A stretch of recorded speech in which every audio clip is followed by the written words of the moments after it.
ഫീഗറിനടുത്ത് നടന്നു പോകണ കണ്ടോ? അവൻ്റെ കാലിൽ എന്തോ പ്രശ്നമുണ്ട് കേട്ടോ.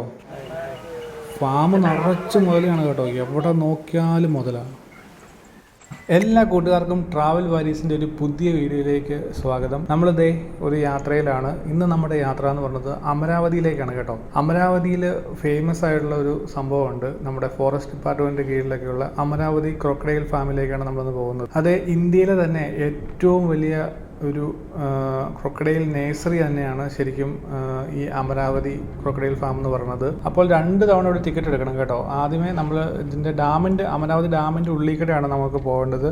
അപ്പോൾ ഡാമിൻ്റെ ഉള്ളിൽ കയറുന്നതിന് ഫസ്റ്റ് തന്നെ നമ്മുടെ കയ്യിൽ 20 റുപ്പീസ് പ്ലസ് പിന്നെ നമ്മൾ കാറിന് പോകണമെങ്കിൽ അതിന് 50 റുപ്പീസ്, അങ്ങനെ ഒരു 70 റുപ്പീസ് നമ്മുടെ കയ്യിൽ നിന്ന് വാങ്ങും. അങ്ങനെ വാങ്ങിയതിന് ശേഷം നമ്മൾ ഈ ഫാമിൽ എത്തിക്കഴിഞ്ഞ് കഴിയുമ്പം അവിടെയും വണ്ടി പാർക്ക് ചെയ്യുന്നതിനും പ്ലസ് അത് കയറി കാണുന്നതിനും വീണ്ടും 80 രൂപയുടെ വാങ്ങും കേട്ടോ. തമിഴ്നാട് വണ്ടികൾക്കൊന്നും അവർ വാങ്ങുന്നതായിട്ട് ഇങ്ങനെ കണ്ടില്ല. ഈ ഡാമിൻ്റെ ഉള്ളിൽ വഴി പോകുന്നതിന് നമ്മുടെ കേരള വണ്ടികൾ കാണുമ്പോഴാട്ടോ അവർ വാങ്ങുന്നത്. ഈ അമരാവതി സ്ഥിതി ചെയ്യുന്നത് നമ്മുടെ കേരളത്തിൽ നിന്ന് പോകുന്നവർക്കായിട്ടുള്ള അറിവിലേക്കായിട്ട് ഞാൻ പറഞ്ഞുതരാം. നമ്മുടെ മൂന്നാർ മറയൂരിൽ നിന്ന് ഏകദേശം ഒരു 40 കിലോമീറ്റർ ദൂരത്തിൽ സ്ഥിതി ചെയ്യുന്ന ഒരു കിടിലം ഒരു സ്ഥലം കൂടിയാണ് കേട്ടോ അമരാവതി എന്ന് പറയുന്നത്. മറയൂരിൽ നിന്ന് നമ്മൾ ശരിക്കും ചിന്നാർ വൈൽഡ് ലൈഫ് സാഞ്ചുറി കൂടെ കയറിയിട്ട് പിന്നെ നമ്മൾ ആനമലൈ ടൈഗർ റിസർവ് വഴി അമരാവതി പോകുന്നത്. അപ്പോൾ ഈ അമരാവതിയെ പറ്റി കൂടുതൽ പറയാനാണെങ്കിൽ മുതലകൾ ശരിക്കും ഭൂമിയിൽ വംശനാശം നേരിട്ടുകൊണ്ടിരിക്കുന്ന ഒരു വിഭാഗത്തിൽപ്പെട്ടതാണ്. അപ്പോൾ മുതലകളെ സംരക്ഷിക്കുക എന്ന ഉദ്ദേശത്തോടുകൂടി തമിഴ്നാട് സർക്കാർ മുൻകൈ എടുത്ത് ശരിക്കും 1976 സ്ഥാപിച്ച ഒരു ക്രൊക്കഡൈൽ ഫാമാണ് കേട്ടോ ഇത്. അപ്പോൾ ഇന്ത്യയിലെ തന്നെ ഏറ്റവും വലിയ ഒരു ക്രൊക്കഡൈൽ ഫാം കൂടിയാണ് കേട്ടോ ഇത്. അങ്ങനെ കുറേ നേരത്തെ യാത്രയ്ക്ക് ശേഷം നമ്മുടെ ഡെസ്റ്റിനേഷൻ എത്തിയിരിക്കുകയാണ്. ഇതാണ് അമരാവതി ക്രൊക്കഡൈൽ ഫാം എന്ന് പറയുന്നത്. എൻ്റെ ഈ ഇടതുവശത്തായിട്ട് കാണുന്നതാണ്. അപ്പോൾ നമുക്കിവിടെ വണ്ടി എവിടെയെങ്കിലും പാർക്ക് ചെയ്യണം. പാർക്ക് ചെയ്തതിന് ശേഷം വേണം നമ്മുടെ കാഴ്ചകളൊക്കെ കാണാൻ വേണ്ടി. അപ്പോൾ ഇവിടെ ഇഷ്ടംപോലെ സ്ഥലമുണ്ട് കേട്ടോ. ഇന്ന് ഒരു ശനിയാഴ്ച ആയിരുന്നു, അത് കാരണം ഇവിടെ അങ്ങനെ അധികം ആളും തിരക്കൊന്നുമില്ല കേട്ടോ. അത് കാരണം നമുക്ക് നൈസായിട്ട് വന്ന് നമുക്ക് കാഴ്ചകളൊക്കെ ആസ്വദിക്കാം കേട്ടോ. അപ്പോൾ വണ്ടി ഞാനൊന്ന് പാർക്ക് ചെയ്യട്ടെ ആദ്യം. അപ്പം ഈ കാണുന്നതാണ് കേട്ടോ അതിൻ്റെ കോമ്പൗണ്ട് എന്ന് പറയുന്നത്. അങ്ങനെ ഞാൻ ടിക്കറ്റൊക്കെ എടുത്തതിന് ശേഷം ഇതിൻ്റെ ഉള്ളിലേക്ക് കയറി. ഇവിടെ ഉള്ളിൽ കുട്ടികൾക്ക് കളിക്കാൻ വേണ്ടി ഒരു പാർക്കൊക്കെ ഉണ്ട് കേട്ടോ. വളരെ മനോഹരമായിട്ടാണ് അവർ ഈ പാർക്ക് സംരക്ഷിച്ചു പോകുന്നത്. അപ്പോൾ ഇവിടെ കയറുമ്പോൾ തന്നെ ഒരു മുതല നമ്മളെ വെൽക്കം ചെയ്യാൻ വേണ്ടി ഒരു മുതലക്കുട്ടൻ അവിടെ ഇരിപ്പുണ്ട്. അപ്പോൾ നമ്മളിങ്ങനെ ഈ കാണുന്ന വഴിയിലൂടെ ഇങ്ങനെ മുന്നോട്ട് പോവുകയാണ്. ശരിക്കും ഭയങ്കര പീസ്ഫുള്ളായിട്ടുള്ള ഏരിയ ആണ് കേട്ടോ. ധാരാളം മരങ്ങളൊക്കെ ഉണ്ട്.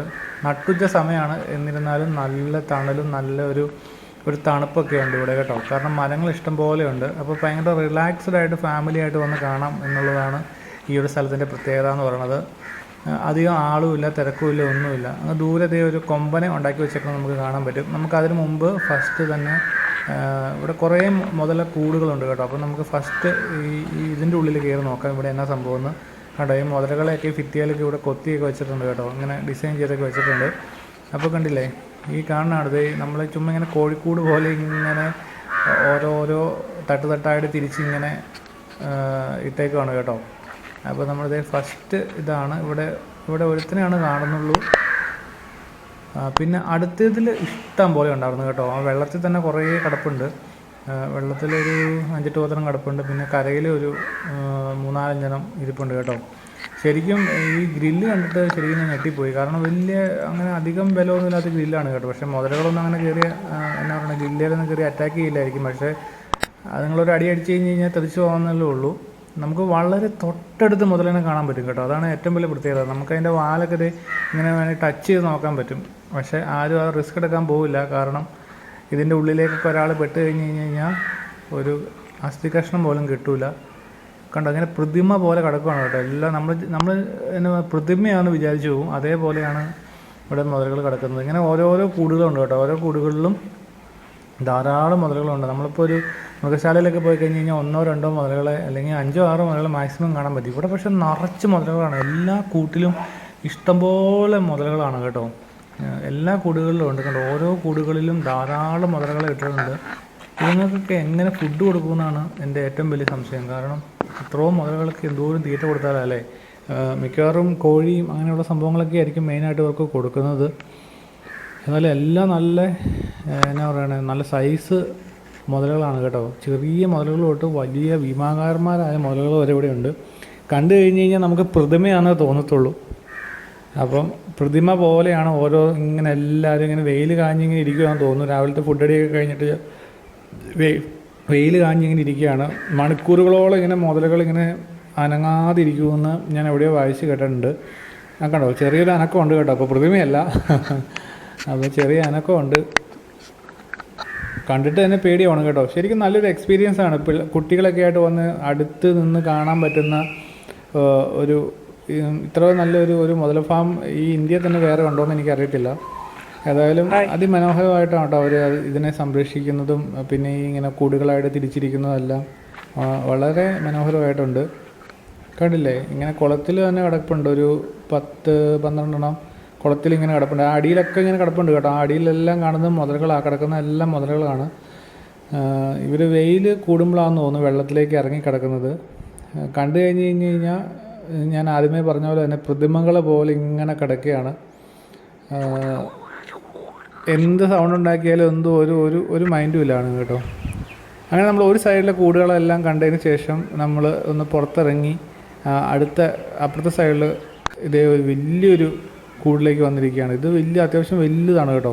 ഇതിനകത്ത് കുറേ മുതലുകളുണ്ട്. നമ്മളിപ്പോൾ ഇവിടെ കാണുന്ന പോലെ ഒരു 5-8 ഇവിടെ സൈഡിൽ കിടപ്പുണ്ട്. പിന്നെ കുറേ വെള്ളത്തിൽ കിടപ്പുണ്ട്. പിന്നെ അങ്ങേ സൈഡിൽ കുറേ എണ്ണം കിടപ്പുണ്ട്. ഇങ്ങനെ സൂക്ഷിച്ച് നോക്കി നിങ്ങൾക്ക് കാണാൻ പറ്റുക കിടക്കുന്നതെല്ലാം മുതലുകളാണ് കേട്ടോ. പല സൈസിൽ പല വിഭാഗത്തിൽപ്പെട്ട മുതലുകളൊക്കെ ഉണ്ട്. നല്ല സൈസ് ടീമുകളൊക്കെ ഇവിടെ ഉണ്ട് കേട്ടോ. അപ്പോൾ ആ കൂടിൻ്റെ തൊട്ടിപ്പുറത്തെ ഒരു കാഴ്ച കണ്ടു നോക്കി. എത്ര മനോഹരമായിട്ടാണ് അവരത് പരിപാലിച്ചേക്കുന്നതെന്ന് നോക്കി. ഒരു വേസ്റ്റോ കാര്യങ്ങളോ ഒന്നും ഇല്ലാതെ നല്ല മനോഹരമായിട്ടാട്ടോ ഇവിടെ എല്ലാം വൃത്തിയായിട്ടാട്ടോ സൂക്ഷിച്ചിരിക്കുന്നത്. ഇവിടെ ഒരു വലിയൊരു ആനയുടെ പ്രതിമ അവരുണ്ടാക്കി വെച്ചിട്ടുണ്ട്. പിന്നെ അതിൻ്റെ അപ്പുറത്ത് കുട്ടികളുടെ പാർക്കാണ് കേട്ടോ. അവിടെ കുട്ടികളെ കൊണ്ടുവന്ന് നമുക്ക് പാർക്കിലേക്ക് ഇരുത്തി അപ്പം കുട്ടികൾക്ക് ശരിക്കും പാർക്കിലിരുന്ന് കളിക്കുകയും ചെയ്യാം. നമുക്ക് മാതാപിതാക്കൾക്ക് ഇവിടെ മുതലേനെയൊക്കെ കണ്ട് ഇങ്ങനെ സമയം പോകുന്ന അറിയത്തേയില്ല. അപ്പം ഇത് അത്യാവശ്യം വലിയൊരു കോമ്പൗണ്ടാണ് കേട്ടോ. ഈ മുതലുകൾ ഇട്ടിരിക്കുന്നതും അത്യാവശ്യം വലിയൊരു കൂടാണ്. കണ്ടില്ലേ എത്ര എണ്ണം കിടക്കണേന്ന് നോക്ക്. എല്ലാവരും ഇങ്ങനെ ആ വെള്ളത്തിൽ നിന്ന് ഒരുത്തൻ കയറി വരുന്നുണ്ട് കണ്ടോ വെള്ളത്തിൽ നിന്ന് ഒരുത്തൻ കയറി വരുന്നത് കണ്ടോ. ആദ്യത്തെ കാഴ്ചയാണ് കേട്ടോ. ഞാൻ മുതല നടക്കുന്നത് ആദ്യമായിട്ടാണ് നേരിട്ട് കാണുന്നത്. നമ്മൾ ടി വിയിലൊക്കെ കണ്ടിട്ടുണ്ടെങ്കിലും കണ്ടോ മുതല ഇങ്ങനെയാണ് നടന്നു പോകുന്നത്. കണ്ടില്ലേ അവരിങ്ങനെ വെയിൽ വരുമ്പോൾ വെയിലിലേക്ക് ഇങ്ങനെ മാറി കിടക്കുകയാണ്. ഇവന്മാർ വെയിൽ കായാൻ വേണ്ടി കിടക്കുകയാണ്. കാരണം നല്ല തൊലിക്കെട്ടിയില്ലേ ഇവന്മാർക്ക്. സാധാ വെയിലൊന്നും അടിച്ചാൽ ഏക്കില്ലായിരിക്കും കേട്ടോ. ഏതായാലും ഈ സൈഡിൽ കിടക്കണവരൊക്കെ വലിപ്പം നോക്കി എന്നാ മുഴുത്ത സംഭവം കിടക്കണമെന്ന് പറയുമോ. അത്യാവശ്യം നല്ല മുഴുത്ത മുതലുകളൊക്കെ ആട്ടോ കിടക്കുന്നത്. കണ്ടോ ഇടയ്ക്കിടയ്ക്ക് ഓരോരുത്തന്മാർ അനങ്ങുന്നുണ്ട്. അന്നേരമാണ് ഇവന്മാർക്ക് ജീവനുണ്ടെന്ന് നമുക്ക് മനസ്സിലാവുന്നത്. ഏതായാലും അതിമനോഹരമായ കാഴ്ചയാണ് കേട്ടോ. ഇത്രയും മുതലുകളെ ഇങ്ങനെ ഒരുമിച്ച് കാണാൻ പറ്റുന്ന ഇന്ത്യയിൽ വേറെ സ്ഥലമുണ്ടോ എന്ന് എനിക്ക് അറിഞ്ഞുകൂടാ. ഏതായാലും കിടിലം കാഴ്ചയാണ്. അപ്പോൾ ഈ അമരാവതി വെള്ളത്തിൽ നിന്ന് ഒരുത്തൻ കയറി വരുന്നുണ്ട്. അവൻ വെള്ളത്തിൽ കിടന്ന് മടുത്തിട്ടാണെന്ന് തോന്നുന്നത്. വെള്ളത്തിൽ നിന്ന് ഒരുത്തൻ കയറി വരുന്നുണ്ട്. ഇവന്മാർ കടി കൂടിയിട്ട് ഇവന്മാരുടെ ദേഹത്തൊക്കെ ധാരാളം മുറിവുകളും ഉണ്ട് കേട്ടോ. ഇവന്മാർ വെള്ളത്തിൽ നിന്ന് കയറിയിട്ട് നേരെ ഇവന്മാർ വെയിൽ കായാൻ വേണ്ടിയാണ് പോകുന്നത്. വെയിലിലേക്ക് പോയി കിടക്കും. കണ്ടില്ലേ നല്ല സൈസ് സംഭവങ്ങളാട്ടോ എല്ലാം. അപ്പം നിങ്ങൾക്ക് ഈ മുതല ഫാമിലെ കാഴ്ചകളൊക്കെ ഒത്തിരി ഇഷ്ടപ്പെടുമെന്ന് വിചാരിക്കുന്നു. ഇങ്ങനൊരു കാഴ്ച അമരാവതി വന്നാൽ മാത്രമേ നിങ്ങൾക്ക് കാണാൻ പറ്റുള്ളൂ, അത് ഉറപ്പാണ്.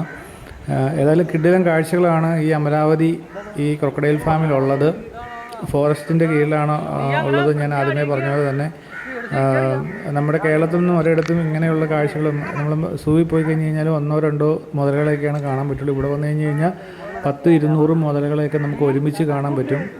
പിന്നെ നമ്മൾ ഒത്തിരി സമയം നമ്മൾ വെയിറ്റ് ചെയ്ത് കഴിഞ്ഞാൽ ഇവന്മാർ നടക്കുന്നതും അനങ്ങുന്നതും കടി കൂടുന്നതും എല്ലാം നമുക്ക് കാണാൻ പറ്റും. രാവിലെയും വൈകിട്ട് ഫുഡ് കൊടുക്കുന്ന സമയത്ത് വരുവാണെങ്കിൽ നമുക്ക് കാഴ്ചകൾ അതിമനോഹരമായിരിക്കും.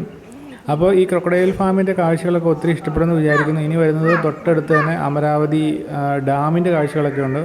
അത്യാവശ്യം കിടിലമാട്ടോ അമരാവതി. ആ പരിസര പ്രദേശങ്ങളിൽ അടിപൊളിയാണ്. അപ്പോൾ ഇതുപോലത്തെ കിടിലം വീഡിയോസായിട്ട് നമുക്ക് ഇനിയും കാണാം.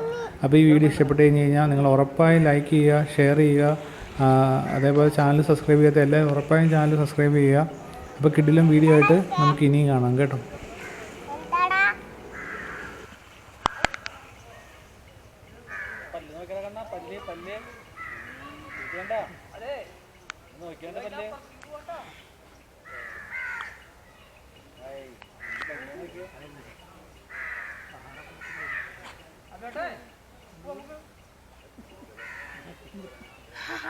വരില്ല